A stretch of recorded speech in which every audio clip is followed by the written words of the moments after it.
Healthcare surgical costs. In our previous segment, healthcare, we spoke how people, at least at this time within this country, still have the ability to vote, not only legislatively, but individually with regard to the healthcare system. Legislatively, in that they can vote against the federal government sequestering their power as an individual to do good by forcing the health coverage industry underneath their umbrella.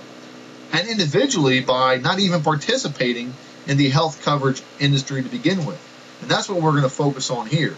You know, in the healthcare, we looked at it from a macro perspective. Now we're going to look at it from a micro perspective, focusing on surgical cost. If you chose not to participate in the health coverage industry, could you as an individual afford the surgical costs? And the answer is yes, from a reasonability perspective. Now let's take a look. During this research, I came across an article in Forbes which stated a patient was in need of a complicated heart surgery. His hospital said the cost would be $200,000, and the hospital wanted $100,000 of that up front. Now, his son was a medical student and was aware of the medical tourism industry and arranged for his father to have that surgery overseas. The complicated heart surgery was a success. The cost, $6,700 US. How is that possible? Well, let's consider this. In an e-Zine article, they state heart surgery can cost as much as £30,000 in the UK and up to $60,000 in the US, depending on the nature of the operation.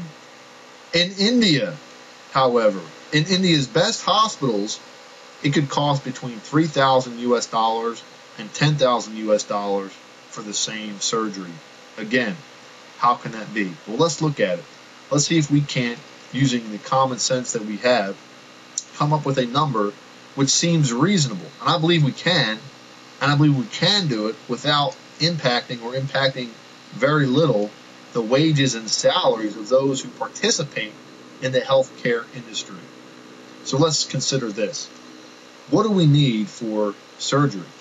Well, we understand that a typical heart surgery is a 5-day process in which 5 hours are spent in actual surgery. So, if you're going to be there 5 days, you need room and board. And in America, you can get a decent hotel room with food for about $200 a day. It's not bad. Now, we understand that this is a hospital, and there are some additional functions that they perform that a hotel doesn't. So what if we double that? I think that's a reasonable number, considering that the average hospital is about 74,000 square feet, cost about, on the upper end, $250 a square foot to build, coming into about $18.5 million per hospital.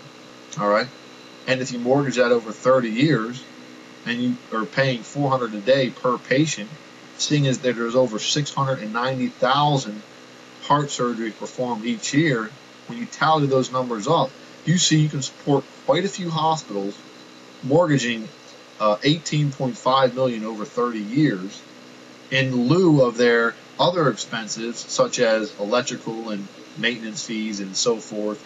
All that is feasible and reasonable when you factor in those costs. So there you go. You need room and board. All right, $400 a day per patient required. This is just heart surgery, mind you. Then, of course, you need patient care.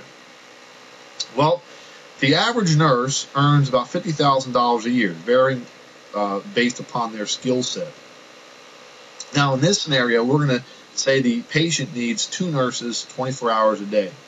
A single nurse can manage 8 patients. So in order to get them their $50,000 salary, each nurse needs to earn $25 per patient. All right. Now, then working on shifts, so it's basically it takes 3 nurses to cover 1 patient 24 hours. That's $75 per 24-hour nurse. And if we're going to use 2 nurses, then that's going to be $150 per patient per day while they're in the hospital. All right, so we've covered room and board. We've covered patient care. What about surgical care? Well, typical heart operation has a surgical team of 4. You have the cardiovascular surgeon, the head surgeon. All right, he earns about $400,000 a year in the U.S. He has 2 assisting surgeons. They earn about half. Of course, that can fluctuate, but they earn about half as an average. It's $200,000 per assistant. Then you have the cardiovascular anesthesiologist. He's about $250,000 in the U.S. And there's the perfusion technologist running the heart-lung machine, which is specialized equipment, which we'll note for later. He's about $105,000 per year. Now, when we cost average it out, it's about $200 per hour per surgeon, understanding that a typical surgeon performs 3 to 5 surgeries per week, and each surgery being 5 hours. So on the upper end, if they're performing 5 surgeries at 5 hours, that's 25 surgical hours times 200 per hour on a cost average basis. You can tally that up over 50 weeks or 45 weeks or however many weeks you want to give this individual vacation. But you can see that it comes close to these numbers when you break it out per individual. So we've covered room and board, patient care, surgical care. What else? There's testing involved with a heart surgery. There's the common blood test, such as the CBC test, all right, and such. There's a non-invasive testing, such as the magnetic or the MRI test, the CT scan test. There's the video test, such as X-ray and ultrasound. And then there's the testing of the heart before surgery, such as the EKG test. All these testings, they've got to be paid for. It's time, it's money. So if we assume it's a total of 20 hours of testing for heart surgery, that could be high. It's a difficult number to come to. But at $100 an hour per test, I mean, that's a pretty good wage. And they're being covering not only that wage, but also whatever equipment they might need. So anyway, that's testing. So now we've covered that. We've covered room and board. We've covered patient care, surgical care, testing. And then what about that specialized equipment? All right, the heart-lung machine. That's got to be paid for somehow, some way outside of salary. So to do that, let's consider a Mercedes-Benz, just to give us a reference point. You can get a lease on a Mercedes-Benz, a $54,000 vehicle for $769 per month. So let's keep that in mind when we total up our numbers. Then there's the pharmaceuticals which are involved, all right, in the hospital stay for heart surgery. Now, industry-wide, pharmaceuticals represent 10%. So we can tally up all our other numbers, right, and then do a cost plus 10%, get to our pharmaceutical number, thereby giving us a grand total. So let's get to that.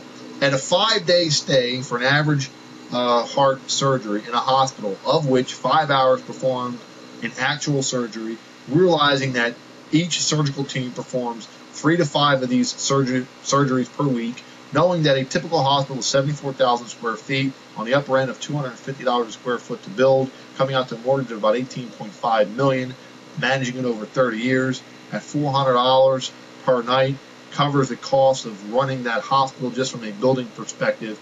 Then we threw in all the other costs.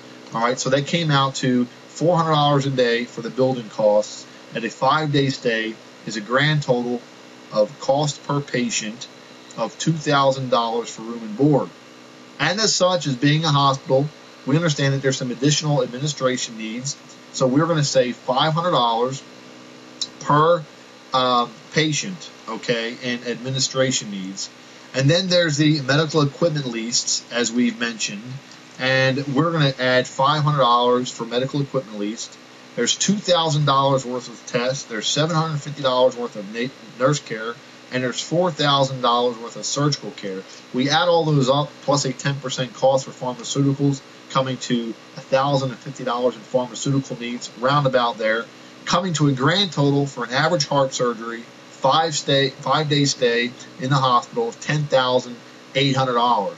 Even if you wanted to add in that 20% of uninsured, bring you to a grand total of $12,960, well below the $60,000 U.S. average cost, well below the $200,000 complicated heart surgery. Now, let's look at industry totals, lest you think those numbers aren't big enough. Being there are 690,000 U.S. heart surgeries performed each year, at each individual contributing $2,000 for room and board.